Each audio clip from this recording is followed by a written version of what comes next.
میرا یہ قدم تمام اولیاء کرام کی گردن پر ہے۔ ایک مرتبہ محلہ حلبہ میں اپنے مہمان خانے میں وعظ فرماتے ہوئے حضور سیدنا غوث اعظم پر اچانک حالت کشف طاری ہوئی۔ آپ رحمت اللہ علیہ نے فرمایا، میرا یہ قدم ہر ولی اللہ کی گردن پر ہے۔ یہ ارشاد سن کر تمام اولیاء اللہ نے اپنی گردنیں جھکا دیں۔ صلحائے امت نے اس کی توضیح فرمائی ہے کہ آپ رحمت اللہ علیہ کے عہد مبارک اور بعد میں قیامت تک آپ کی عطا کے بغیر ولی اللہ ولایت کے درجے پر فائز نہیں ہو سکتا۔ سلطان الہند حضرت خواجہ معین الدین چشتی المعروف خواجہ غریب نواز اس وقت خراسان کے پہاڑوں پر مجاہدات میں مشغول تھے۔ انہوں نے بھی حضور سیدنا غوث اعظم کا ارشاد گرامی سن کر اپنی گردن جھکا دی اور یوں عرض گزار ہوئے، آپ کے قدمین شریفین میرے سر اور میرے آنکھوں پر ہیں۔ حضور سیدنا غوث اعظم فرماتے ہیں کہ میں 10 برس کی عمر میں اپنے شہر کے مکتب میں حصول علم کے لیے جایا کرتا تھا۔ اس وقت میرے ساتھ ملائکہ بھی ہوتے تھے جو میرے آگے پیچھے میری حفاظت کے لیے چلتے تھے۔ جب میں مدرسہ پہنچتا تو یہ منادی کرتے تھے، اللہ کے ولی کے لیے جگہ خالی کر دو۔ چنانچہ وہ میرے لیے جگہ خالی کر دیتے تھے۔ ایک مرتبہ میں نے ایک ایسے شخص کو دیکھا جس نے فرشتوں کی آواز سن کر کہا، جس میں کوئی مزاحمت نہ ہوگی، کہ یہ ایک نہایت معزز گھرانے کا فرد ہے اور عن قریب اس کو وہ عظمت حاصل ہوگی جس میں کوئی مزاحمت نہ ہوگی، اور اس کو ایسا قرب نصیب ہوگا کہ اس کو کوئی فریب نہ دے سکے گا۔ پھر 40 برس بعد میں نے اس شخص کو پہچانا۔ وہ شخص ابدالوں میں سے تھا۔ حضرت شیخ ابو سعود احمد بن بکر حریمی سے مروی ہے کہ حضور سیدنا غوث اعظم نے فرمایا کہ میں 55 سال تک تنہا عراق کے بیابانوں میں پھرتا رہا۔ میں لوگوں کو نہ جانتا، لوگ مجھے نہ جانتے۔ اسی دوران میرے پاس رجال الغیب اور جنات تشریف لاتے جنہیں میں طریقت اور اصول کی تعلیم دیتا تھا۔ ابتدا میں جب میں عراق میں داخل ہوا تو حضرت خضر میرے ہم سفر بنے، اور بعد میں اس وقت ان کو پہچانتا نہ تھا، اور اس کے ساتھ میرا معاہدہ ہوا کہ میں ان کے کسی حکم کی خلاف ورزی نہیں کروں گا۔ ایک مرتبہ انہوں نے مجھے ایک جگہ بیٹھنے کا حکم دیا اور میں اس جگہ 3 سال تک بیٹھا رہا۔ سال میں ایک مرتبہ حضرت خضر میرے پاس تشریف لاتے، فرماتے کہ یہی تیرا مقام ہے جہاں تجھے پہنچایا گیا ہے۔ اس عرصہ کے دوران تمام نفسانی خواہشات مجھ پر انسانی شکل میں وارد ہوئیں، لیکن اللہ عز و جل نے مجھے ہر موقع پر استقامت عطا فرمائی اور مجھے ان خرافات سے بچائے رکھا۔ ابتدا میں میرا نفس مجاہدہ کا کوئی طریقہ اختیار کرتا تو میں اس پر قائم ہو جاتا اور کسی چیز کو قبول نہ کرتا تھا۔ ایک طویل مدت تک اپنا گلا گھونٹتے ہوئے میں مدائن کے جنگلوں میں مجاہدات میں مشغول رہا۔ حضور سیدنا غوث اعظم فرماتے ہیں کہ میں نے اپنے نفس کو مختلف مجاہدوں، مختلف ریاضتوں اور مختلف مشقتوں میں ڈالے رکھا۔ 1 سال تک میں گری ہوئی چیزیں اٹھا کر کھاتا رہا، دوسرے سال پانی پر گزارا کیا، اور تیسرے سال نہ میں نے کچھ کھایا، نہ پیا اور نہ ہی سویا۔ ایک مرتبہ شدید سردی کی وجہ سے میں ایوان کسریٰ کے کھنڈرات میں سویا تو رات بھر میں 40 مرتبہ طبیعت خراب ہوئی۔ حضور سیدنا غوث اعظم فرماتے ہیں، ہر سال ایک بزرگ آتے اور وہ مجھے جبہ دے کر چلے جاتے۔ اسی طرح میں نے بے شمار طریقوں سے دنیا اور نفس سے چھٹکارا پانے کی کوشش کی۔ لوگ مجھے دیوانہ سمجھتے تھے۔ میں برہنہ جسم جنگلوں میں چلا جاتا اور کانٹوں پر لوٹتا شور مچاتا تھا۔ میرا تمام بدن سے خون جاری ہو جایا کرتا تھا اور لوگ مجھے اٹھا کر شفا خانے لے جایا کرتے، جہاں میری حالت مزید بگڑ جاتی۔ ایک وقت ایسا بھی آیا جب مجھ میں اور مردہ میں کوئی فرق نہ تھا۔ لوگ کفن لے کر آئے، غسال کو بلوایا کہ وہ مجھے غسل دے دیں۔ ابھی انہوں نے مجھے غسل دینے کے لیے تختہ پر ڈالا ہی تھا کہ میری حالت درست ہو گئی۔ میں اٹھ کھڑا ہوا۔ طریقت کی ان پرخطر راہوں میں نہ تو میں کبھی خوف زدہ ہوا اور نہ کبھی میرا نفس مجھ پر غلبہ پا سکا، اور نہ ہی دنیا کی آرائش مجھے حیران کر سکی۔ حضور سیدنا غوث اعظم فرماتے ہیں، شیطان نے میرے گرد بے شمار جال بچھائے۔ جب میں نے اس سے کہا کہ یہ کیا ہے تو اس نے کہا، یہ دنیاوی چیزیں ہیں اور میں ان جالوں سے تم جیسوں کو شکار کرتا ہوں۔ میں نے 1 سال تک شیطان کا مقابلہ کیا، اس کے بچھائے ہوئے تمام جالوں کو ختم کر دیا۔ اس کے بعد میرے سینے کو کھول دیا گیا اور مجھ پر بے شمار خلائق ظاہر ہوئے۔ حضور سیدنا غوث اعظم فرماتے ہیں میں نے دریافت کیا کہ یہ اللہ کیسے ہیں؟ جواب ملا کہ یہ خلق کے اسباب ہیں جو تم سے ملے ہوئے ہیں۔ میں سال بھر ان کی جانب متوجہ رہا یہاں تک کہ وہ مجھ سے جدا ہو گئے۔ جب مجھ پر میرا باطن ظاہر کیا گیا تو میں نے اپنے قلب کو بہت سے علائق سے ملوث پایا۔ میں نے دریافت کیا کہ یہ علائق کیا ہیں؟ جواب ملا یہ تمہارے ارادے، تمہارے اختیارات ہیں۔ چنانچہ 1 سال تک ان کی جانب متوجہ رہا کہ وہ مجھ سے دور ہو گئے۔ میرا قلب ان تمام غلاظتوں سے نجات پا گیا۔ پھر مجھ پر میرے نفس کو ظاہر کیا گیا، میں نے اس کا مشاہدہ کیا، مجھے معلوم ہوا اس کے ساتھ کچھ امراض اور بھی ہیں اور نفس کی خواہشات زندہ ہیں، نفس کا شیطان سرکش ہے۔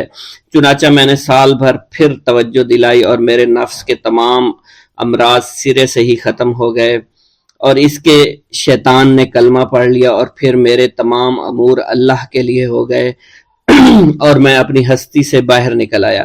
حضور سیدنا غوث اعظم فرماتے ہیں پھر میں توکل کے دروازے پر آیا تاکہ میرا مقصد پورا ہو، لیکن جب میں نے توکل کے دروازے پر پہنچا تو بے شمار لوگ موجود تھے۔ میں اس ہجوم کو چیرتا ہوا آگے بڑھا اور شکر کے دروازے پر پہنچ گیا، یہاں پر بھی لوگوں کا جمع غفیر موجود تھا، اس سے بھی چیرتا ہوا آگے بڑھا اور مشاہدہ کے دروازے پر پہنچ گیا اور یہاں پر موجود ہجوم کو چیرتا ہوا اندر داخل ہوا، حتیٰ کہ سب سے آخر میں مجھے فقر کے دروازے پر لایا گیا۔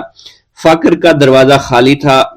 جب اس دروازہ میں داخل ہوا تو دیکھا جن جن چیزوں کو میں نے ترک کیا تھا وہ سب یہاں موجود تھیں۔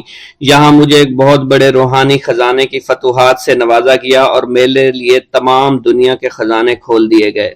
مجھے روحانی عزت، دائمی فنا اور خالص آزادی عطا فرمائی گئی۔ میری تمام چیزیں جو میری ہستی اور میری صفات سب معدوم ہو گئیں اور میری ہستی کی جگہ کسی اور نے لے لی۔ حضرت شیخ ابو سعید مخزومی نے حضور سیدنا غوث اعظم کو خرقہ خلافت سے نوازا اور فرمایا اے عبد القادر، یہ وہ خرقہ ہے جو حضور نبی کریم صلی اللہ علیہ وسلم نے حضرت سیدنا علی المرتضیٰ کو عطا فرمایا، اور حضرت سیدنا علی المرتضیٰ نے یہ خرقہ حضرت خواجہ حسن بصری کو عطا فرمایا تھا، جس سے ہوتا ہوا یہ خرقہ مجھ تک پہنچا، اور یہ تمہاری امانت تھی جو میں نے تم تک آج پہنچا دی ہے۔ حضور سیدنا غوث اعظم نے جب خرقہ مبارک کو زیب تن کیا تو آپ پر بے شمار انوار و تجلیات کی بارش ہونا شروع ہو گئی۔ حضور سیدنا غوث اعظم نے حضرت شیخ ابو سعید مخزومی کے مدرسہ میں تدریسی فرائض سر انجام دینا شروع کر دیے۔ آپ کے لیے فی الحال تدریسی مصروفیات کے علاوہ کوئی کام نہ تھا۔ آپ کی شبانہ روز کی محنت سے آپ کے نام کا شعرہ کچھ ہی دنوں میں سارے بغداد میں پھیل گیا۔ طلبہ دور دراز کے علاقوں سے علم کے حصول کے لیے آنے لگے۔ طلبہ کی تعداد جب مزید بڑھنا شروع ہو گئی تو ارد گرد کے کئی مکانات کو خرید کر مدرسہ میں داخل کر لیا گیا۔ کتب سیر میں منقول ہے کہ 528 ہجری میں آپ مدرسہ نظامیہ کی وسیع عمارت تعمیر فرما چکے تھے۔ اس مدرسہ کی تعمیر میں آپ نے بحیثیت مزدور بھی حصہ لیا تھا۔ حضرت شیخ ابو الخشاب سے مروی ہے کہ میں جوانی میں جب علم نحو پڑھ رہا تھا تو لوگوں نے مجھے حضور سیدنا غوث اعظم کے پاس جانے کا مشورہ دیا، اور اس کی وجہ سے مجھے بھی اشتیاق ہوا کہ میں آپ کا واعظ سنوں۔ ایک مرتبہ کچھ لوگوں کے ہمراہ آپ کی مجلس میں دوستوں کے ہمراہ حاضر ہوا۔ آپ نے میری جانب توجہ کرتے ہوئے فرمایا ہماری صحبت اختیار کر لو۔ چنانچہ میں نے آپ کے فرمان کے مطابق آپ کی صحبت کو اختیار کر لیا۔ آپ نے مجھے علم نحو کے علاوہ علوم عقلیہ اور تقلد حاصل کیے جس سے مجھے کوئی واقفیت پہلے نہیں تھی۔ 1 سال کے عرصہ میں آپ کی نظر کرم سے میں نے وہ علوم حاصل کر لیے جو گزشتہ اتنی عمر گزارنے کے باوجود بھی مجھے حاصل نہیں ہوئے تھے۔ منقول ہے حضرت شیخ بقا بن بطو، شیخ علی بن ہیتی اور شیخ کیلوی جب حضور سیدنا غوث اعظم کے مدرسہ میں آتے تو جھاڑو دیا کرتے تھے اور چھڑکاؤ کرتے تھے، لیکن آپ کی اجازت کے بغیر کبھی اندر داخل نہ ہوتے تھے۔ اجازت ملنے کے بعد آپ حضرات اندر داخل ہوتے اور اجازت ملنے پر ہی بیٹھتے تھے۔ آپ سے امان طلب کرتے اور امان مل جانے کے بعد مؤدب ہو کر بیٹھ جاتے۔ جس وقت آپ کہیں جانے کا ارادہ کرتے تو یہ حضرات سواری کے ہمراہ چلتے۔ آپ انہیں اس فعل سے منع فرمایا کرتے تھے اور کہتے تھے کہ ہمیں آپ کے ذریعے قرب الہی حاصل ہوا ہے۔ حضرت شیخ محمد قائل الادنیٰ سے مروی ہے کہ ایک مرتبہ حضور سیدنا غوث اعظم سے دریافت کیا گیا کہ آپ کی بزرگی اور عظمت کا راز کیا ہے؟ آپ نے فرمایا کہ میں کبھی جھوٹ نہیں بولتا اور کبھی کسی سے کذب بیانی نہیں کرتا۔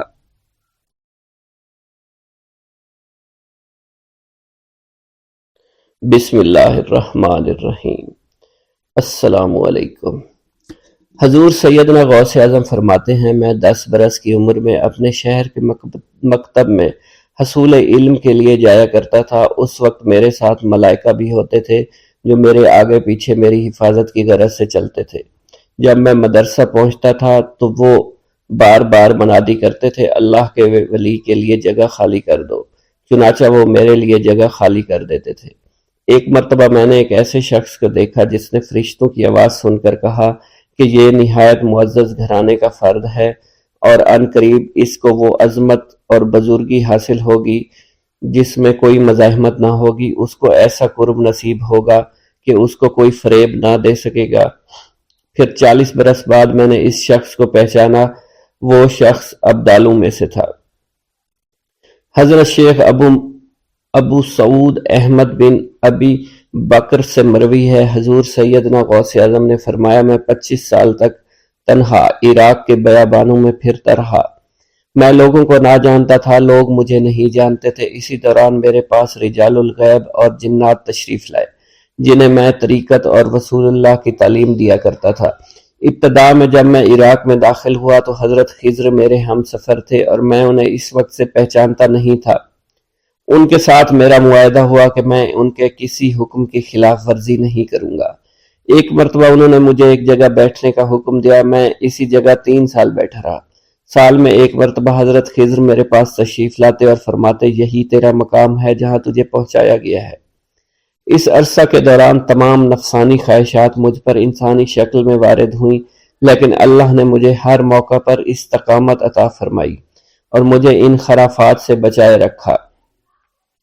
ابتدا میں میرا نفس مجاہدہ کا کوئی طریقہ اختیار کرتا تو میں اس پر قائم ہو جایا کرتا تھا اور کسی چیز کو قبول نہیں کرتا تھا۔ ایک طویل مدت تک اپنا گلا گھونٹتے ہوئے میں نے مدائن کے جنگلوں میں مجاہدات میں مشغول رہا۔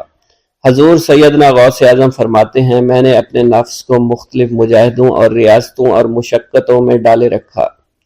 1 سال تک میں گری ہوئی چیزیں اٹھا کر کھاتا رہا، اسی دوسرے سال میں صرف پانی پر گزارا کرتا رہا اور تیسرے سال میں نے کچھ نہ کھایا اور نہ پیا نہ ہی سویا۔ ایک مرتبہ شدید سردی کی وجہ سے میں ایوان کسریٰ کے کھنڈرات میں سویا تو رات بھر میں 40 مرتبہ احتلام ہوا۔ میں نے ہر مرتبہ دریائے دجلہ پر جا کر غسل فرمایا، پھر نیند کے خوف سے محل کے اوپر ایک ویران جگہ پر چڑھ گیا اور وہاں 2 سال تک قیام کیا، حتیٰ کہ سردی کے سوا کوئی شے کھانے کو میسر نہیں تھی۔ حضور سیدنا غوث اعظم فرماتے ہیں، ہر سال ایک بزرگ آتے اور وہ مجھے اونی جبہ دے کر چلے جاتے۔ اسی طرح میں نے بے شمار طریقوں سے دنیا اور نفس سے چھٹکارا حاصل کرنے کی کوشش کی۔ لوگ مجھے دیوانہ سمجھتے تھے، میں برہنہ جسم جنگلوں میں چلا جاتا، کانٹوں پر لوٹا شور مچایا کرتا، میرے تمام بدن سے خون جاری ہو جایا کرتا۔ لوگ مجھے اٹھا کر شفا خانے لے جایا کرتے جہاں میری حالت مزید بگڑ جایا کرتی۔ ایک وقت ایسا آیا جب مجھ میں اور مردہ میں کوئی فرق نہ تھا۔ لوگ کفن لے آئے اور غسال کو بلوایا کہ وہ مجھے غسل دے۔ ابھی انہوں نے مجھے غسل دینے کے لیے ایک تختہ پر لٹایا، میری حالت درست ہو گئی، میں اٹھ کھڑا ہوا۔ طریقت کی ان پرخطر راہوں میں نہ تو میں کبھی خوف زدہ ہوا، نہ کبھی میرا نفس مجھ پر غالب پا سکا اور نہ ہی دنیا کی آسائش مجھے حیران کر سکی۔ حضور سید غوث اعظم فرماتے ہیں، شیطان نے میرے گرد بے شمار جال بچھائے۔ جب میں نے ان سے کہا یہ کیا ہے، اس نے کہا یہ دنیاوی آلائشیں ہیں اور میں ان جالوں میں سے تم لوگوں کا شکار کیا کرتا ہوں۔ میں نے 1 سال تک شیطان کا مقابلہ کیا، اس کے بچھائے ہوئے تمام جالوں کو ختم کیا۔ اس کے بعد میرے سینے کو کھول دیا گیا اور مجھ پر بے شمار خلائق ظاہر ہوئے۔ حضور سیدنا غوث اعظم فرماتے ہیں، میں نے دریافت کیا کہ یہ اللہ ایک کیسے ہے؟ جواب ملا، یہ خلق کے اسباب ہیں جو تم سے ملے ہوئے ہیں۔ میں سال بھر ان کی جانب متوجہ رہا، یہاں تک کہ وہ مجھ سے جدا ہو گئے۔ جب مجھ پر باطن ظاہر ہوا تو میں اپنے قلب کو بہت سے علائق سے ملوث پایا۔ میں نے دریافت کیا یہ علائق کیا ہیں؟ جواب ملا یہ تمہارے ارادے، تمہارے اختیارات ہیں۔ چنانچہ 1 سال تک ان کی جانب متوجہ رہا، یہاں تک کہ وہ سب علائق مجھ سے دور ہو گئے اور میرا قلب ان غلاظتوں سے نجات پا گیا۔ حضور سیدنا غوث اعظم فرماتے ہیں پھر میں نے توکل کے دروازے پر آیا، میرا مقصد پورا ہو، لیکن جب میں توکل کے دروازے پر پہنچا بے شمار لوگ وہاں موجود تھے۔ میں ہجوم کو چیرتا بڑھا اور شکر کے دروازے پر پہنچ گیا، یہاں بھی لوگوں کا جمع غفیر موجود تھا، اسے بھی چیرتا آگے بڑھا اور مشاہدہ کے دروازے پر پہنچ گیا، یہاں پر موجود ہجوم کو بھی چیرتا ہوا اندر داخل ہوا، حتیٰ کہ سب سے آخر میں مجھے فقر کے دروازے پر لا دیا گیا۔ فقر کا دروازہ خالی تھا۔ جب میں اس دروازے میں داخل ہوا تو دیکھا جن جن چیزوں کو میں نے ترک کیا تھا وہ سب یہاں موجود تھی۔ یہاں مجھے ایک بہت بڑے روحانی خزانے کی فتوحات سے نوازا گیا، میرے لیے تمام دنیا کے خزانے کھول دیے گئے، مجھے روحانی عزت، دائمی غنا اور خالص آزادی عطا فرمائی گئی۔ میری تمام چیزیں جو میری ہستی اور میری صفات سب معدوم ہو گئی تھی، وہ میری ہستی کی جگہ کسی اور نے لے لی تھی۔ حضرت شیخ ابو سعید مخزومی نے حضور سیدنا غوث اعظم کو خرقہ خلافت سے نوازا اور فرمایا، اے عبد القادر، یہ وہ خرقہ ہے جو حضور نبی کریم صلی اللہ علیہ وسلم نے سیدنا علی المرتضیٰ کو عطا فرمایا۔ سیدنا علی المرتضیٰ نے یہ خرقہ خواجہ حسن بصری کو عطا فرمایا، جس سے ہوتا ہوا یہ مجھ تک پہنچا، اور یہ تمہاری امانت تھی جو میں نے تم تک پہنچا دی۔ حضور سیدنا غوث اعظم نے جب خرقہ مبارک کو زیب تن کیا تو آپ پر بے شمار انوار و تجلیات کی بارش ہونا شروع ہو گئی۔ بسم اللہ الرحمن الرحیم۔ ناظرین گرامی، روایت میں آتا ہے کہ قطب الاقطاب حضرت شیخ عبد القادر جیلانی الحسنی والحسینی الجیلانی، حضرت غوث اعظم شیخ عبد القادر جیلانی رحمۃ اللہ علیہ جب نماز ادا کرتے تو بہت زار و قطار رویا کرتے، یعنی گریہ زاری کیا کرتے تھے۔ روتے روتے آپ کی ہچکی بن جایا کرتی تھی۔ جب آپ رحمت اللہ علیہ مسجد میں اپنے مریدین اور شاگردوں کے ساتھ باجماعت نماز پڑھتے، اللہ پاک کی محبت اور عشق میں اتنے ڈوب کر عبادت کرتے کہ ان کے شاگرد آپ کی رقت آمیزی کو دیکھ کر، یعنی رونے کے انداز کو دیکھتے اور کہتے اگر اصل نماز دیکھنی ہے تو غوث پاک کی نماز کو دیکھا جائے۔ تو ایک بار کا ذکر ہے کہ آپ رحمت اللہ علیہ عراق کی مسجد میں سے باجماعت نماز پڑھ کر باہر نکلے، آپ کے مریدین بھی آپ کے ساتھ تھے۔ آپ نے دیکھا کہ اسی محلے میں کچھ بچے اخروٹ کے ساتھ کھیل رہے ہیں۔ آپ بچوں سے بہت پیار کیا کرتے تھے، گویا کہ خود بچپن میں کبھی بچوں کی طرح کھیل کود نہیں کر سکے، لیکن بچوں کو دیکھ کر آپ مسکراتے تھے۔ آپ آگے بڑھنے لگے اور مریدین کی بڑی جماعت بھی آپ کے ساتھ تھی۔ ابھی آپ زیادہ دور نہیں گئے تھے کہ ان بچوں نے ایک دوسرے کے کان میں کچھ بولنا شروع کر دیا اور اشارے میں باتیں کرنے لگے کہ کیا خیال ہے کہ جو بابا جی سب سے نمایاں ہیں، نورانی چمکتے ہوئے چہرے والے ہیں، سب سے آگے چل رہے ہیں، ان کو بولا جائے جو فرمائش ہمیں کرنی ہے ان سے کر دیں، کیا یہ ہمیں ڈانٹیں گے تو نہیں؟ تو کچھ سمجھدار بچے ہم زبان ہوئے اور کہا نہیں نہیں، یہ جو بابا ہے نا بہت اچھے ہیں، ان سے جو کچھ کہو گے انہوں نے وہ ہماری بات پوری کرنی ہے، ہم ان سے ایک میٹھی اور لذیذ چیز آج منگواتے ہیں۔ تو ان میں سے ایک بچہ جو سب سے بڑا تھا پاس آیا اور کہا بابا میری بات سنیں۔ آپ نے بہت پیار اور شفقت سے اس کے سر پر ہاتھ رکھا اور کہا بیٹا کہو۔ اس نے کہا کہ میرا دل کر رہا ہے کہ میں آپ سے کچھ مانگوں۔ آپ نے فرمایا کہ کہو بیٹا کیا چاہتے ہو؟ وہ کہنے لگا کہ مجھے آپ اس فلاں جلیبی والے سے جلیبی لا کر دے سکتے ہیں، میرا کھانے کا بہت دل کر رہا ہے۔ میں چلا جاتا لیکن بابا میری باری آنے والی ہے، جب تک میں جلیبی لے کر وہاں آؤں گا میری باری چلی جائے گی۔ آپ رحمت اللہ علیہ کے وہاں کے مشہور بزرگ بڑے سردار لوگ ہیں، آپ کے خادمین آپ کے نوکر بننے کے لیے جان کی بازی لگانے کو تیار رہتے ہیں۔ ادھر وہ بچے آپ کے رتبے کو بھی دیکھ رہے تھے اور یہ بھی دیکھ رہے تھے کہ آپ کون سی شخصیت ہے، لیکن پھر بھی اتنے سارے لوگوں کو چھوڑ کر آپ سے وہ بچہ کہتا ہے کہ بابا مجھے جلیبی لا کر دے دیں۔ بابا جی نے کہا کہ ٹھیک ہے میں لا کر دے دیتا ہوں۔ آپ کا ایک مرید آپ کے پاس آیا اور کہا حضرت آپ کیوں اس بات پر توجہ دے رہے ہیں، آپ اس بچے کی فرمائش پر جلیبی لا رہے ہیں؟ حضرت آپ پر میری جان قربان ہو، میں اس بچے کو جلیبی لا کر دے دیتا ہوں۔ آپ رحمت اللہ علیہ نے اسے اپنے ہاتھ کے اشارے سے منع فرمایا اور کہا اس نے مجھ سے کہا ہے نا تو میں ہی اس کی خواہش کو پورا کروں گا۔ پھر آپ رحمت اللہ علیہ اس جلیبی والے کے پاس تشریف لے گئے اور جلیبی والا کچھ دیر پہلے اداس بیٹھا ہوا تھا۔ آپ رحمت اللہ علیہ اس کی دکان میں تشریف لے گئے تو وہ خوشی خوشی سے جھومنے لگا۔ آپ رحمت اللہ علیہ نے اس جلیبی والے سے جلیبی لی، اس نے خوشی خوشی آپ رحمت اللہ علیہ کے ہاتھوں میں جلیبی تھما دی۔ وہ آدمی لگ بھگ 70 سال کا تھا، اس بڑھاپے میں بھی وہ کام کرنے پر مجبور تھا۔ اس کی آنکھوں میں آپ رحمت اللہ علیہ کو دیکھ کر آنکھوں سے آنسو آ گئے۔ اس نے روتے ہوئے کہا اللہ کا لاکھ لاکھ شکر ہے، اس نے میری دعا سن لی۔ آپ نے میری دکان میں قدم رکھے تو کئی دنوں سے آپ کے انتظار میں یہاں بیٹھا ہوا تھا۔ میں جانتا تھا کہ آپ ضرور میری دکان پر تشریف لائیں گے۔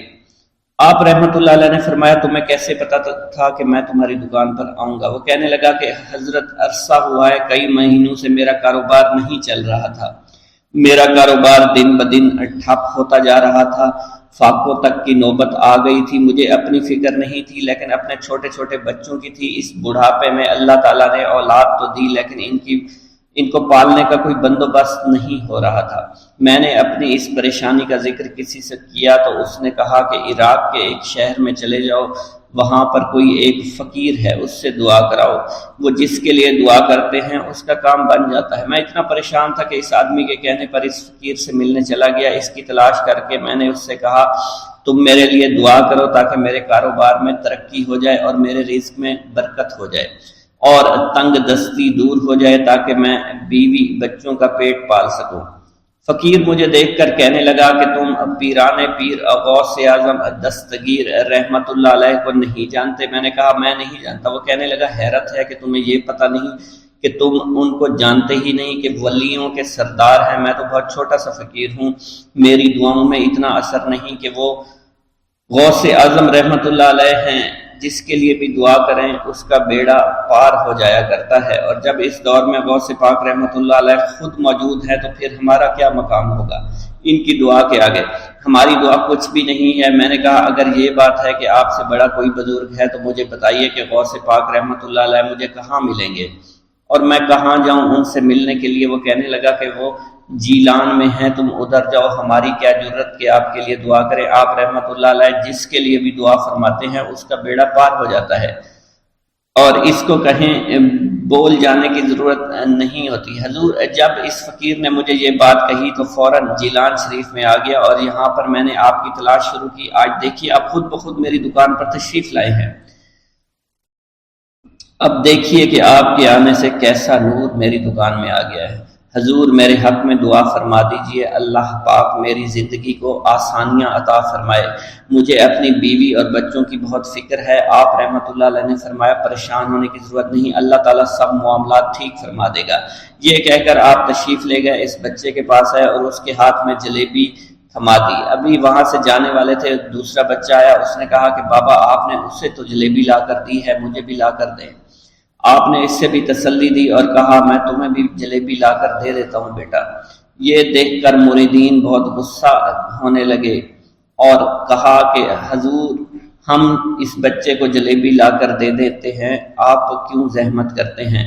لیکن آپ نے فرمایا نہیں، یہ بچے مجھ سے کہہ رہے ہیں نا، میں ان کا نہیں ٹال سکتا۔ حضور آپ بہت مصروف شخصیت ہے، کیوں ان چھوٹے بچوں کی باتیں سن رہے ہیں؟ آپ نے ہاتھ کے اشارے سے انہیں روکا اور فرمایا اللہ تعالیٰ نے ہمیں جس کام کے لیے چنا ہے بس وہ کام ہی ہم کر رہے ہیں، تم لوگ اللہ پاک کی حکمت کو نہیں سمجھ رہے۔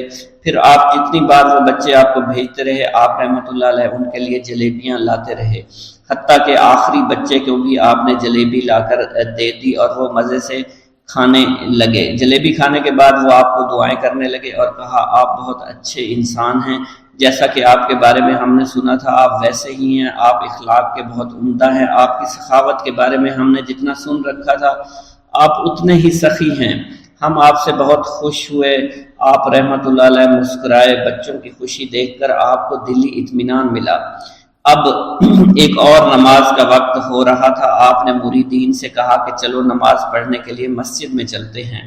وہ سب مل کر مسجد میں چلے گئے اور اللہ کی عبادت میں مصروف ہو گئے۔ ایک گاؤں کے بارے میں کہا جاتا تھا کہ جہاں قدرت کی بے پناہ نعمتیں تھیں، اللہ پاک نے وہاں کے لوگوں کو مالا مال کیا ہوا تھا۔ ایسی نعمتیں کہ جن نعمتوں کو دیکھ کر انسان اکثر مغرور ہو جایا کرتے ہیں، مگر وہاں پر کچھ مسلمان تھے، اور سب سے بڑی اور بری بات یہ تھی کہ وہاں کے تمام لوگ کافر تھے۔ وہ کفار اپنی دولت پر بہت فخر کیا کرتے تھے، کیونکہ ان میں ہر ایک انسان بہت دولت مند تھا، ہر ایک کے پاس بے بہا پیسے تھے، کسی کو پیسوں کی کمی نہیں تھی۔ وہاں کے سردار کی ایک اکلوتی بیٹی تھی جس کو سردار بے پناہ پیار کرتا تھا۔ اس سردار کی بیٹی بے پناہ مغرور، ظالم، گھمنڈی تھی۔ وہاں پر غریب لوگ صرف مسلمان ہی تھے، تمام کافر ایک دوسرے کی مدد کیا کرتے تھے، لیکن مسلمانوں کی مدد کرنے والا وہاں پر کوئی نہ تھا۔ وہاں پر انہیں کوئی دیکھنے والا نہ تھا۔ سردار کی بیٹی کو کالے جادو میں خوب مہارت حاصل تھی، اور وہ جادو کی وجہ سے وہاں پر رہنے والے غریبوں پر بہت ظلم کیا کرتی تھی۔ تمام مسلمان اس سے بے حد پریشان تھے، اور وہ لوگوں کو غلام بناتی اور مزدور بناتی تھی۔ اگر ان میں کوئی اس کی بات نہ مانتا تو اس کو قیدی بنا کر اپنے اشاروں پر نچایا کرتی تھی۔ اس بستی میں چونکہ اکا دکا مسلمان تھے جن کا کوئی پرسان حال نہیں تھا، کوئی بھی ان کو بچانے والا نہیں تھا۔ جب وہ سردار کی بیٹی کے ظلم حد سے بڑھ گئے تو مسلمانوں میں سے ایک بوڑھے شخص نے اللہ کے حضور گڑ گڑا کر دعائیں کی، اے اللہ، ہمارے چند نسلیں جو یہاں پر بچی ہوئی ہیں، ان نسلوں کو تو بچا لے۔ یہ سردار کی بیٹی جس نے ہمارا جینا دشوار کر رکھا ہے، یہاں کوئی بھی انسان ہمارا حال نہیں پوچھتا، اور نہ ہی ہمارے پاس مال و دولت ہے، اور نہ ہی ہمارے پاس جسمانی طاقت بچی ہے۔ یا اللہ، ہمارے لیے کوئی ایسا بندہ بھیج جو نہ صرف طاقتور ہو بلکہ اس جادوگرنی یعنی سردار کی بیٹی کو بھی ہرا سکے۔ اللہ رب العزت نے اس بوڑھے کی دعا کو قبول فرمایا، اور یوں اس جگہ پر ایک اللہ والے کو بھیج دیا۔ اور وہ اللہ والے ایسے ہی بستی میں داخل نہیں ہوئے، بلکہ ایک دن کچھ عجیب واقعہ ہوا۔ ان کافروں کا سردار جنگل میں سیر سپاٹے کرتے ہوئے نکلا تھا، بڑی شان سے چلتا ہوا وہ سفر کر رہا تھا۔ اچانک ایک زہریلا سانپ اس کے سامنے آیا۔ اس زہریلے سانپ نے بادشاہ کو ڈس لیا، اور وہ بے ہوش ہو کر زمین پر گر پڑا اور تڑپنے لگا۔ اس کے جو ساتھی تھے انہوں نے جب اپنے سردار کو یوں تڑپتا ہوا دیکھا اور سردار کی غیر حالت دیکھی تو کہ جسے ایک زہریلے سانپ نے کاٹ لیا ہے، تو وہ فوراً اسے اٹھا کر گھر لے آئے تاکہ اسے بچانے کے لیے کچھ کیا جا سکے۔ اس لڑکی نے اپنے باپ کی جب یہ حالت دیکھی تو اپنے آس پاس کے بڑے بڑے حکیموں کو بلایا، لیکن عجیب بات یہ تھی کہ لاکھ کوشش کے باوجود زہر نکالنے میں سارے ناکام ہو رہے تھے، اور زہر تیزی کے ساتھ اس کے جسم میں پھیلتا چلا جا رہا تھا۔ لیکن اسی وقت وہاں ایک درویش کی آمد ہوئی، ایک اللہ والے آئے، ان اللہ پاک نے اس مقصد کے تحت وہاں بھیجا تھا۔ اس اللہ کے ولی نے سردار کے گھر پر پہنچ کر دروازے کو کھٹکھٹایا۔ نوکروں نے پوچھا کون ہو، کس سے ملنا ہے؟ اس نے کہا میں نے سنا ہے کہ یہاں کے سردار کو سانپ نے ڈس لیا ہے۔ نوکر کہنے لگے کہ تمہیں کیسے پتا چلا کہ یہاں کے سردار کو سانپ نے ڈس لیا ہے؟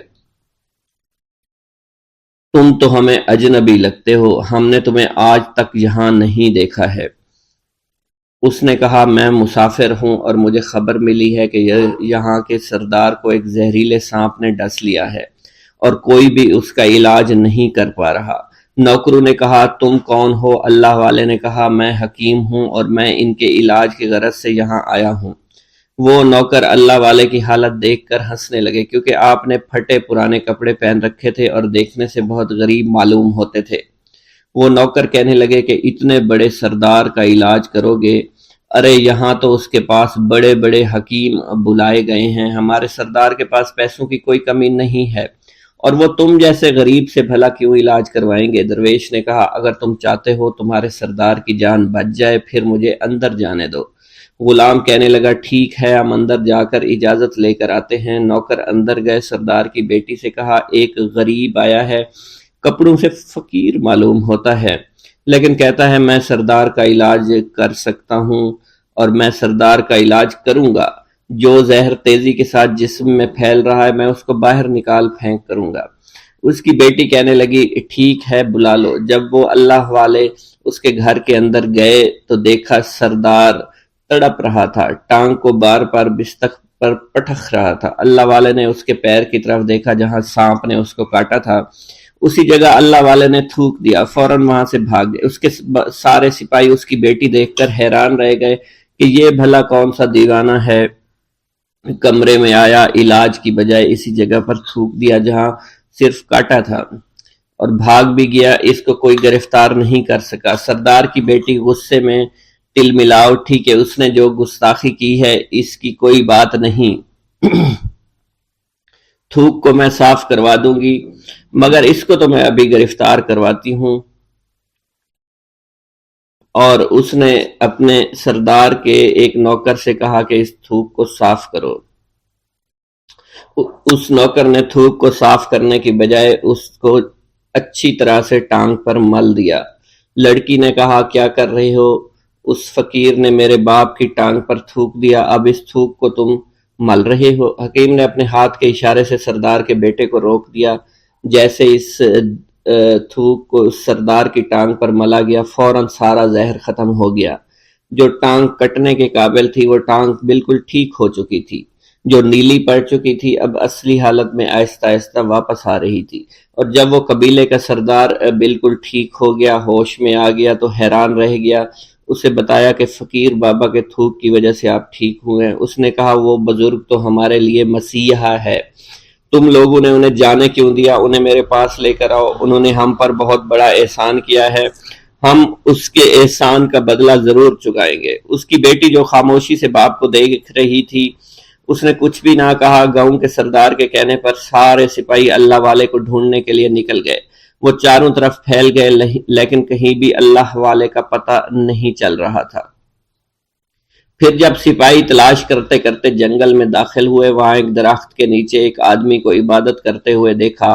وہ غور سے اس کو دیکھ رہے تھے اور کہہ رہے تھے یہ کس طرح کی عبادت کر رہے ہیں؟ ہم لوگ تو اپنے بتوں کے آگے ہاتھ جوڑتے ہیں، یہ نہ جانے کس کو سجدہ کر رہے ہیں۔ خیر، عبادت کے فوراً بعد اللہ والے کو پکڑ لیا، گاؤں کے سردار کے سامنے پیش کیا۔ وہ کہنے لگا آپ کون ہیں اور کہاں سے آئے ہیں؟ سب سے پہلے تو میں گستاخی کی معافی چاہتا ہوں، میرے لوگوں نے آپ کے ساتھ بڑی بدتمیزی کی، لیکن آپ کی وجہ سے آج میں زندہ ہوں۔ ہم گناہ گاروں کی وجہ سے آپ جیسے لوگوں کو بہت تکلیف ہوئی ہے، اس لیے میں معذرت چاہتا ہوں۔ آپ سے درخواست کرتا ہوں کہ آپ میری طرف سے یہ قیمتی لباس یعنی کپڑے اور عربی گھوڑا قبول کیجئے۔ اللہ والوں نے اس کی طرف مسکرا کر دیکھا اور کہا یہ گھوڑا، یہ لباس بہت قیمتی ہے، مگر یہ لباس پہن کر اس گھوڑے کے لیے گھاس کاٹوں گا تو کیا اچھا لگوں گا؟ سردار نے کہا فکر نہ کریں، گھوڑے کے ساتھ ساتھ ہم آپ کو نوکر بھی دیں گے۔ اللہ والے نے کہا کہ اتنی مال و دولت اور نوکروں کے ساتھ میں اکیلا رہوں گا؟ گاؤں کا سردار بولا حضور آپ کی یہ بات سن کر میں سوچ میں گم ہو گیا ہوں، لیکن یہ میری بیٹی آپ کے سامنے حاضر ہے۔ بیٹی حیرت سے اپنے باپ کو دیکھ رہی تھی کہ میرا باپ اب کیا کہنے والا ہے۔ سردار نے کہا میری بیٹی جسے آپ نے دیکھ لیا ہے، اس کی شادی میں آپ سے کر دوں گا، مگر ایک شرط ہے کہ آپ کو اپنے مذہب کو چھوڑنا پڑے گا۔ میرے سپاہیوں نے آپ کو عبادت کرتے ہوئے دیکھا ہے، جہاں تک ہمارے معمولات ہیں ہم بتوں کے آگے سجدہ کرتے ہیں اور ان کی عبادت کرتے ہیں، اور آپ جس کے آگے سجدہ کرتے ہیں وہ اللہ ہے، یعنی آپ مسلمان ہیں، اس لیے آپ کو اپنا مذہب چھوڑنا پڑے گا۔ کیا آپ ایسا کر سکتے ہیں؟ اللہ والے نے کہا کہ مجھے ایک بات بتائیے، آپ سب کچھ دیکھ رہے ہیں، آپ نے مجھے یہ بھی دعا دی کہ میری اولادیں ہوں اور آپ کی نسل آپ کی بیٹی سے چلے گی۔ مجھے ایک بات بتائیں، اگر ان بچوں میں سے کسی بچے کو خدا نہ خواستہ کچھ ہو گیا تو کس کو رونا پڑے گا؟ سردار نے جواب دیا اگر خدا نہ خواستہ کچھ ایسا ہوا تو رونا مجھ کو ہی پڑے گا۔ اللہ والا نے مسکرا کر کہا اگر یہ سارا مال لے کر مجھے رونا ہی پڑا تو آپ اپنا گھوڑا، اپنی دولت، اپنی بیٹی، ہر چیز اپنے پاس رکھ لو۔ میں خوش ہوں، میں مسلمان ہوں، میں ٹھیک ہوں۔ اگر یہ تمام چیزیں لے کر مجھے اپنا محلہ چھوڑنا پڑے تو میں اپنی جان دے کر بھی اپنے مذہب کو نہیں چھوڑوں گا۔ جس طرح آپ نے مجھے نوازا ہے، میں اسی رب کے دین کو چھوڑ کر چلا جاؤں گا۔ صرف چند پیسوں کی خاطر میں ہر دن پیسہ نہیں کر سکتا، اور اپنی درویشی میں بہت خوش ہوں۔ اللہ نے مجھے جس مقصد کے لیے بھیجا تھا وہ میرا مقصد پورا ہو جائے گا۔ گاؤں کے سردار نے پوچھا، یہ کہہ کر وہ اللہ والے جانے لگے تو سردار نے درویش کو رک جانے کا کہا اور کہنے لگے، میں نے مال دے کر تمہیں آزمایا اور تمہیں پرکھا، لیکن تم اپنے مذہب کو چھوڑنے پر راضی نہیں ہو۔ اگر تم یہی سب کرنے آئے تھے تو تمہیں اس بات کا ڈر نہیں؟ کیا تم نہیں جانتے ہم کتنے طاقتور ہیں، اور میری بیٹی اپنے عمل میں اتنی ماہر ہے کہ تمہیں یہاں کھڑے کھڑے ابھی جنگلی جانور بنا سکتی ہے۔ اللہ والے نے کہا کہ اس نے جنگلی جانور کمزور لوگوں کو بنایا ہوگا، یہ مجھے جانور بنا کر تو دکھائے۔ اس سے پہلے کہ گاؤں کا سردار اپنی بیٹی سے کچھ کہتا کہ اس پر وار کرو، اللہ والے نے جادوگرنی پر ایسی پھونک ماری کہ وہ اسی وقت ایک بہت بڑی چھپکلی بن گئی۔ وہ کچھ بھی نہیں کر پا رہی تھی، وہ چھپکلی اتنی بڑی تھی کہ وہاں پر جتنے بھی انسان کھڑے تھے ان سب میں سب سے زیادہ اونچا اس کا قد تھا۔ وہ چھپکلی اللہ والے کے پاس آئی، اپنا زہر اس پر اگلنا چاہتی تھی کہ اسی وقت اس نے اس کے منہ پر تھوک دیا۔ تھوکنے کی دیر تھی، وہ چھپکلی جلنے لگی، اور جس سے گرمی کی وجہ سے اس کا چہرہ پگھل رہا تھا، اس کا چہرہ جل کر کالا ہو چکا تھا۔ وہ مرنے والی تھی کہ سردار دوڑتا ہوا قدموں میں آ کر گر پڑا اور معافی مانگنے لگا اور کہنے لگا، حضور اس گستاخی کے لیے میں معذرت خواہ ہوں، آپ مجھے معاف کر دو، میں نے سچ میں آپ کو بہت کمزور سمجھا تھا، آپ کو آپ کا مذہب سے ہٹانا چاہا تھا۔ اگر میری بیٹی ٹھیک ہو جائے تو میں سچ کہتا ہوں یہاں پر جتنے لوگ ہیں ہم پوری کی پوری بستی مسلمان ہو جائیں گے۔ اللہ والے نے کہا کہ ہم تمہیں اپنے دین میں شامل کرنے کے لیے یہ سب نہیں کر رہے، بلکہ تم لوگ مسلمان بھائیوں پر جو ظلم کرتے ہو وہ ظلم کو ختم کرنے کے لیے ہم یہاں آئے ہیں۔ ہمارے دین میں جبر اور ظلم نہیں۔ اگر تمہارے بیٹی سے انسان بن کر سدھر جاتی ہے تو اس کو اس کی اصلی حالت میں لانے کے لیے میں خود کو اللہ کی بارگاہ میں پیش کروں گا اور دعا کروں گا۔ سردار کہنے لگا کہ ہاں میری بیٹی اصلی حالت میں اگر آ جائے تو پھر ہم کسی پر ظلم و ستم نہیں کریں گے، اور میں دل سے اپنی بیٹی کے لیے معافی چاہتا ہوں۔ آج سے یہ کوئی بھی جادو ٹونا اور مسلمانوں کو تنگ نہیں کرے گی، اور نہ ہی کسی مسلمان پر یہ ظلم اور جبر کرے گی۔ بس آپ اسے دوبارہ سے انسان بنا دے۔ اللہ والا نے چھپکلی پر دوبارہ سے پھونک ماری تو پھر سے انسان بن گئی، اور اللہ والے کے قدموں سے وہ لپٹ گئی، کہنے لگی، مجھے معاف کر دیجئے، مجھے معاف کر دیجئے، میں نے اپنے آپ کو بہت طاقتور سمجھا۔ اس لڑکی کا آدھا چہرہ جل چکا تھا اور کالا ہو چکا تھا۔ وہ کہنے لگی کہ آج اپنے باپ کے ساتھ میں آپ کے دست مبارک پر مسلمان ہونا چاہتی ہوں۔ میں وعدہ کرتی ہوں کہ آج سے اس بستی پر کوئی بھی کافر کسی مسلمان کے ساتھ بدتمیزی نہیں کرے گا، زیادتی نہیں کرے گا، ظلم اور جبر نہیں کرے گا، بلکہ ہم سب یہاں مل جل کر رہیں گے اور بھائی چارے کے ساتھ رہیں گے۔ ہم سب مسلمان ہو جائیں گے، اور پھر یوں اللہ والے کے ہاتھوں پوری بستی کا سردار اور اس کی بیٹی نے اسلام قبول کر لیا، اور سردار نے اللہ والے سے اپنی بیٹی کا نکاح کر دیا، اور پھر اس بستی میں ہمیشہ کے لیے امن و امان قائم ہو گیا۔ دریائے دجلہ پر مسلح بچھانا۔ حضرت سہیل بن عبداللہ فرماتے ہیں، ایک مرتبہ حضور سیدنا غوث اعظم شیخ عبد القادر جیلانی رحمۃ اللہ علیہ عرصہ دراز تک اہل عراق کی نظروں سے اوجھل رہے۔ لوگوں نے آپ کی تلاش شروع کی تو معلوم ہوا کہ آپ کو دریائے دجلہ کی جانب جاتے ہوئے دیکھا گیا ہے۔ جب آپ کو تلاش کرتے ہوئے لوگ دریائے دجلہ کے کنارے پہنچے تو دیکھا آپ پانی پر چلتے ہوئے آ رہے ہیں۔ اسی دوران مچھلیاں بکثرت آپ کی خدمت میں حاضر ہو کر سلام عرض کر رہی ہیں۔ اسی دوران نماز ظہر کا وقت ہو گیا اور ایک سبز رنگ کا سونے و چاندی سے مزین مصلی نظر آیا جو کہ تخت سلیمانی کی مانند تھا، اور وہ مصلی دریائے دجلہ کے اوپر معلق ہو گیا۔ جب وہ مصلی بچھ گیا تو بہت سے لوگ آئے اور اس مصلی کے برابر کھڑے ہو گئے۔ ان لوگوں کے چہروں سے بہادری اور شجاعت جھلک رہی تھی۔ سب لوگ جو آپ کی تلاش میں آئے تھے ان کی زبانیں گنگ ہو چکی تھی، ان کی آنکھوں سے آنسو جاری تھے۔ ایک پروقار شخصیت نے آگے بڑھ کر تکبیر پڑھی اور آپ نے نماز کی امامت فرمائی۔ ملک شام میں ایک ابدال کا وصال ہو گیا۔ حضور سیدنا غوث اعظم سرزمین عراق سے فوری روحانی طور پر وہاں تشریف لے گئے۔ اس ابدال کا جنازہ میں حضرت خضر علیہ السلام اور دیگر ابدال بھی تشریف لائے۔ نماز جنازہ کی ادائیگی کے بعد آپ نے حضرت خضر سے کہا کہ قسطنطنیہ میں فلاں کافر کو یہاں لاؤ۔ حضرت خضر علیہ السلام نے اس کو کافر کو فوراً پیش کر دیا۔ آپ نے اس کافر کو کلمہ پڑھا کر مسلمان کیا اور اس کی مونچھوں کو پست کروا دیا۔ آپ نے اپنی ایک ہی نظر سے اس کافر کو ابدال کے مقام پر فائز فرما دیا۔ آپ نے تمام ابدالوں کو مخاطب کرتے ہوئے فرمایا کہ میں اسے وصال پانے والے ابدال کے مقام پر تعینات کرتا ہوں، جس پر تمام ابدالوں نے اپنے سر تسلیم خم کر دیے۔ حضور سیدنا غوث اعظم شیخ عبد القادر جیلانی کو ایک مرتبہ رمضان المبارک کے دوران 70 مختلف لوگوں نے افطاری کی دعوت دی۔ آپ نے ہر ایک کی دعوت کو قبول فرما لیا۔ دعوت دینے والے افراد کو ایک دوسرے کی دعوت کا علم بالکل بھی نہیں تھا۔ آپ مقررہ وقت پر ان سب کے گھروں میں تشریف لے گئے اور ان کے ساتھ افطاری فرمائی۔ اسی دوران آپ نے اپنے آستانہ پر بھی افطاری فرمائی۔ صبح جب ہر شخص اپنی اس سعادت کی گفتگو کر رہا تھا تو انہیں معلوم ہوا کہ آپ نے ہر گھر میں افطاری کی ہے۔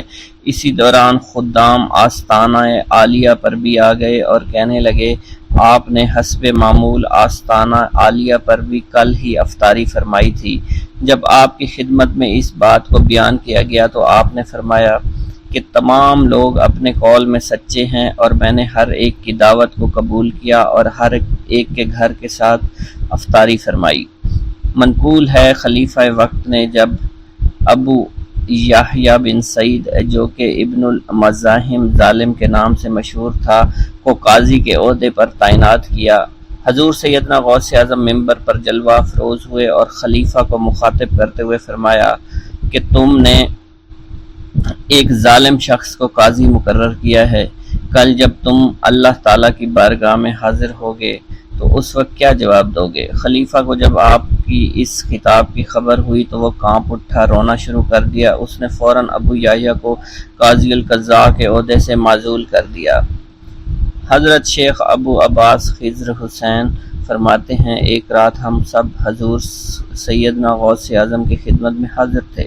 خلیفہ وقت حاضر ہوا اور آپ کی خدمت میں سلام کرنے کے بعد مؤدب ہو کر وہ بیٹھ گیا۔ اس نے آپ کی خدمت میں 10 تھیلیاں دیناروں سے بھری ہوئی پیش کرنا چاہییں، لیکن آپ نے انہیں قبول کرنے سے انکار کر دیا۔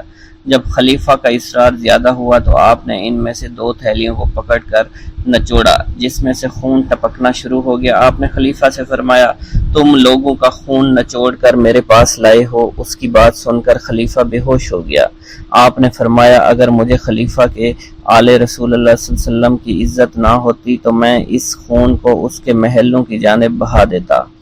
حضرت شیخ ابو قاسم سے منقول ہے حضور سیدنا غوث اعظم ہوا میں چلا کرتے تھے۔ فرماتے تھے کہ سورج جب تک مجھے سلام نہ کرے نہیں نکلتا۔ ہر سال میرے پاس آ کر مجھے سلام کرتا ہے اور بتاتا ہے کہ مجھ میں فلاں فلاں واقعات ہوں گے۔ اسی طرح مہینہ، ہفتہ اور دن مجھے سلام کرنے کے لیے آتے ہیں اور بتاتے ہیں کہ ہم فلاں فلاں امر وقوع پذیر ہوں گے۔ مجھے اپنے رب کی قسم لوح محفوظ میں نیک و بد میری آنکھوں کے سامنے پیش کیا جاتا ہے۔ میں مشاہدہ خداوندی اور علم خداوندی کے سمندروں میں غوطہ زن رہتا ہوں۔ میں تم سب پر حجت اللہ ہوں۔ میں روح زمین پر رسول اللہ صلی اللہ علیہ وسلم کا نائب اور وارث ہوں۔ شیخ المشائخ حضرت ابو قاسم خلف سے منقول ہے، فرماتے ہیں حضرت ابو عمرو عثمان بن اسماعیل نے مجھے 905 ہجری میں بغداد بھیجا تاکہ میں ان کے لیے حضرت امام احمد بن حنبل کی کتاب مسند امام احمد کا نسخہ لا سکوں۔ جب میں بغداد شریف آیا میں نے لوگوں کو حضور سیدنا غوث اعظم کی جانب مائل دیکھا۔ مجھے معلوم ہوا کہ آپ جو کہتے وہ وقوع پذیر ہو جاتا۔ دفتن میرے دل میں یہ خیال آیا کہ یہ اگر میرے دل کی بات بتا دیں تو میں ان کی ولایت کا قائل ہو جاؤں گا۔ چنانچہ میں نے خلاف عادت بات سوچی کہ جب میں ان کے پاس جاؤں سلام کروں تو یہ میرے سلام کا جواب نہ دیں، مجھ سے منہ پھیر کر اپنے خدام سے کہیں کہ اس آنے والے کو ایک چھوارے کا ٹکڑا اور شہد کا ایک دانگ لاؤ، اور جب یہ دونوں چیزیں آ جائیں تو آپ مجھے کلہ پہنائیں اور میرے سلام کا جواب دیں۔ حضرت ابو قاسم فرماتے ہیں یہ سب دل میں سوچتے ہوئے میں ان کے پاس جا پہنچا۔ میں نے آپ کو سلام کیا، آپ نے میرے سلام کا جواب دینے کی بجائے منہ پھیر لیا۔ اپنے خادم سے کہا جاؤ چھوارے کا ٹکڑا اور شہد کا دانگ لاؤ جو دانہ بھر سے زیادہ نہ ہو۔ اللہ عز و جل کی قسم آپ نے وہی الفاظ دہرائے جو میرے دل میں تھے۔ پھر جب خادم وہ چیزیں لے آیا تو آپ نے میرے سامنے پیش کی اور مجھے کلاه پہنانے کے بعد میرے سلام کا جواب دیا اور فرمایا اے خلف تو یہی چاہتا تھا۔ حضرت ابو قاسم خلف بن عیاش شافعی فرماتے ہیں میں دل سے آپ کی عظمت کا قائل ہو گیا، آپ کی خدمت میں رہ کر احادیث کا علم حاصل کیا۔ حضرت شیخ ابو مظفر منصور فرماتے ہیں میں حضور صلی اللہ علیہ وسلم حضور سیدنا غوث اعظم رحمۃ اللہ علیہ کی خدمت میں حاضر ہوا۔ اس وقت میں جوان تھا اور میرے پاس فلسفہ علم الروح کی ایک کتاب تھی۔